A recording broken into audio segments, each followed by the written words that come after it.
And welcome back to the Heart of Chaos. I'm Javier once again, and I welcome you back to Jak and Daxter. In the last episode, we got Daxter turned into an Otzel, as they are called, over on the Misty Islands. Got lectured by Samos, got a bit of training done at Geyser Rock, and in this episode, we're gonna go help out the town in order to gain some power cells, and go to our first big area in the game. Well, first, I think we should probably talk to Kira. Hey, baby! What do you say you and I go cruising on this A-Grav Zoomer? Rule number 1, I don't date animals. Ah, you don't know what you're missing. Listen, if you need something to keep you busy, my father always talked about an ancient precursor pipeline hidden deep underground. Some of these pipes end in vents from which eco flows freely, and some have been capped off so that the eco is sealed back. There must be a way to turn the capped vents on. I traced part of the pipeline back to the Forbidden Temple. Maybe you should look there for some type of switch.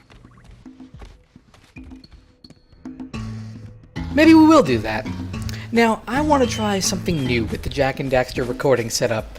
I think what I'm going to try and do is I'm going to do bigger recording sessions that I'm going to cut up into chunks. But I don't think you'll notice much of a change, but it's more or less for me to notice. With that said, I hope we, get things done and things go well. Anyway, first thing we're going to want to do is obviously head down into the actual village. There's going to be quite a lot of talking in this episode, as there are many people we're going to want to talk to get the various missions and jobs that we're going to want to do. Many will be a little bit repetitive, but not all of them. Also, you might notice that there are also scout flies here in the village as well. We will be collecting all of them, though don't expect it on this first visit. We will have everything done before we leave, however. Anyway, here's the mayor. How fitting that he'll be the first candidate we'll talk to. Don't tell me that you two have problems as well. The first I hear of monster sightings near the village, and now this. See those gears up there, boys? See them? See how they're not moving? That means our village has no power. The eco beam coming from the jungle temple has been interrupted.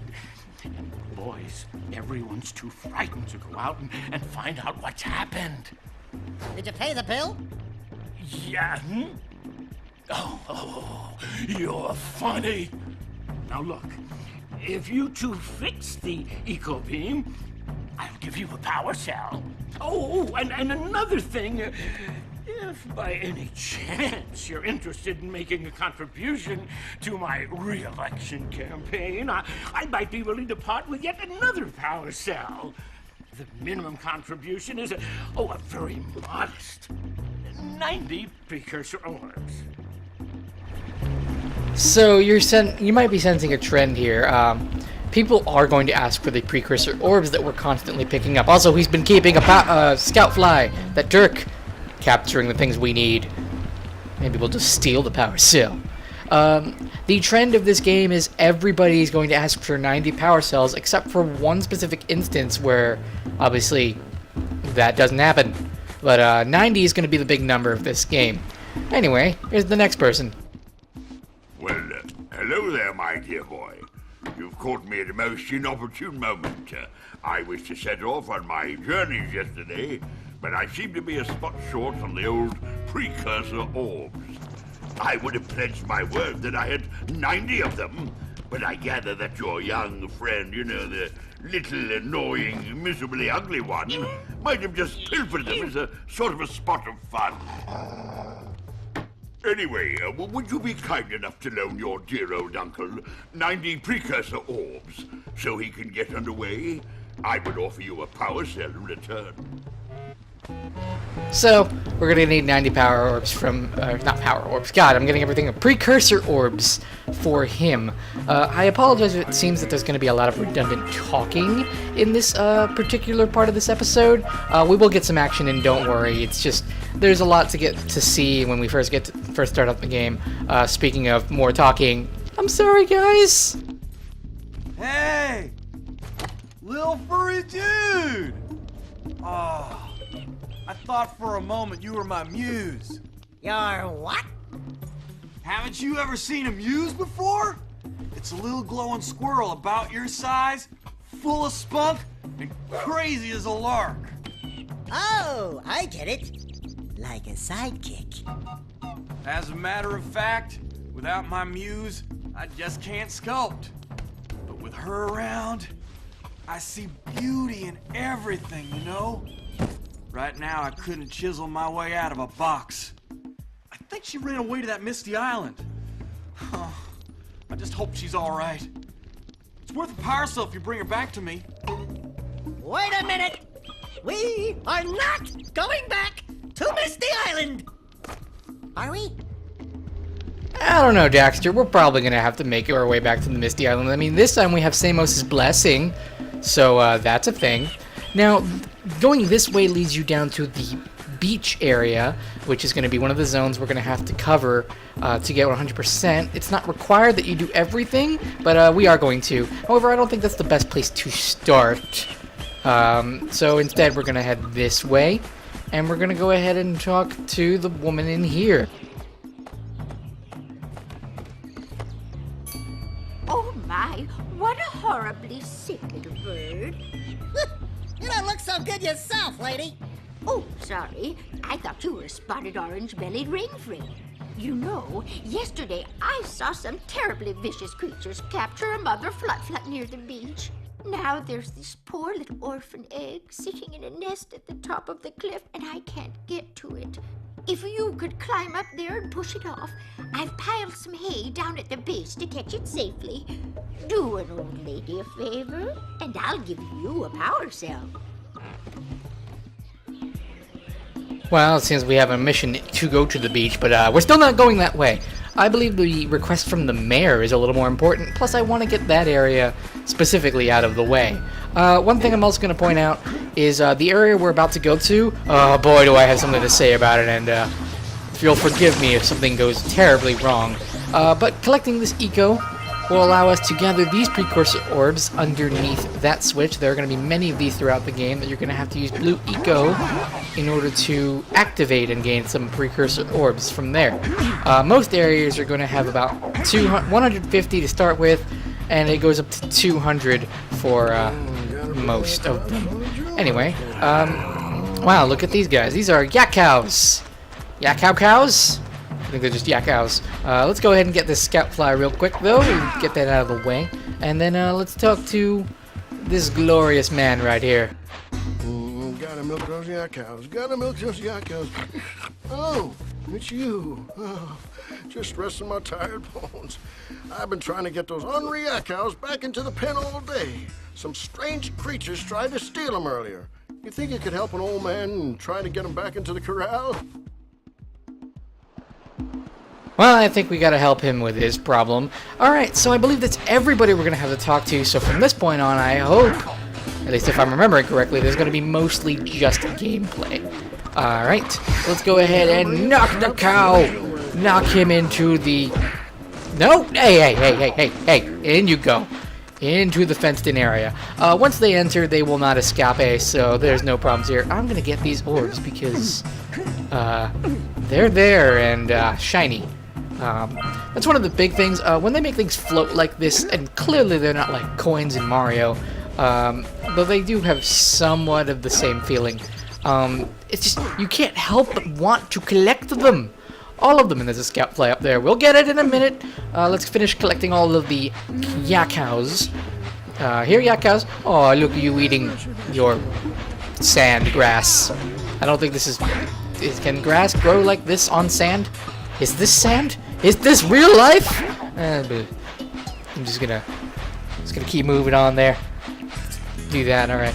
Hey, come on. You silly little yak cow. You get back in your pen. There you go. Aw. Alright. So there's one more... No, two more.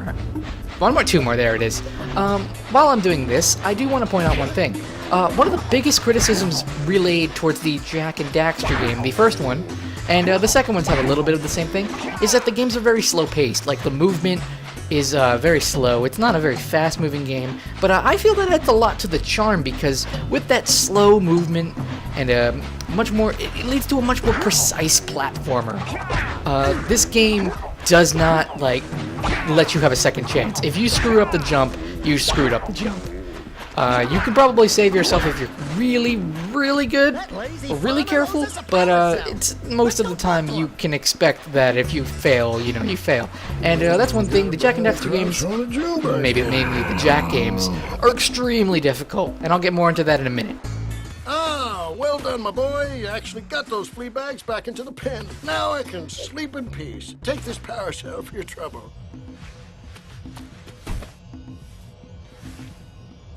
We got our first power cell outside of Geyser Rock. That's our 5th power cell in total. Remember, there are 101 power cells to collect. Though with that number, this game is not ridiculously long. After getting the HD collection a little while ago, it took me only one big play session of about 6 hours or not 6 hours, I'm sorry, 8 hours with breaks in between, to probably finish this game off 100%, or 99% as the file said earlier, because I missed a few precursor orbs here and there. Alright, so let's hop up here and get this scout fly as well as these few precursor orbs. Again, we are not getting everything just yet.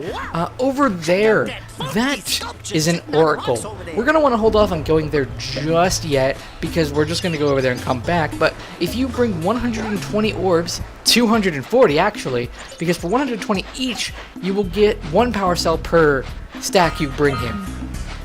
But looks like we're already going to hit 90 pretty soon. We're not going to go back until the end of the Forbidden Jungle, though. The Forbidden Jungle is the first area I want to explore because this is the area that really struck home for me. It's a very pretty area that I do like a lot, and I really want to show it off. Thank you, Daxter. He's pointing out that we have 90 precursor orbs at this point, so we'll be able to get moving along and get one of our power cells from either the mayor or the uncle-like character who presumably is our uncle, not our uncle, who knows? No one knows at this point. Okay. So, while I'm going here, I just want to point out one thing I have a problem with this area. I didn't 100% this particular area in my playthrough practice run. The run that really made me want to let's play this game. Why didn't I? Because I missed 5 precursor orbs. That's right, 5. I couldn't find them, and realized there are 150 in this area. Obviously, 7 scout flies, as well as a number of different power cells. The reason some of them aren't as detailed or colored in or bright, whatever you want to say, is because we haven't discovered how to get it yet. But we will soon. Alright, so this is where the real meat of the game comes in. What I love about the Jak and Daxter series is that what it does is it lets you go into these areas that are neatly designed. They're not too big, but they're filled to the brim with stuff to find, things to do, and if you want, 100%ing it isn't a chore most of the time. It can be coming near the later end of the game because you're like, okay, look, I'm reaching the end point, but it's just, there's this wondrous sense of adventure when playing the Jak and Daxter game, and that's something I feel the sequels don't have, but we're not talking about the sequels right now. We're talking about the... Oh my god! That was a problem. I'll have to be careful not getting my butt handed to me.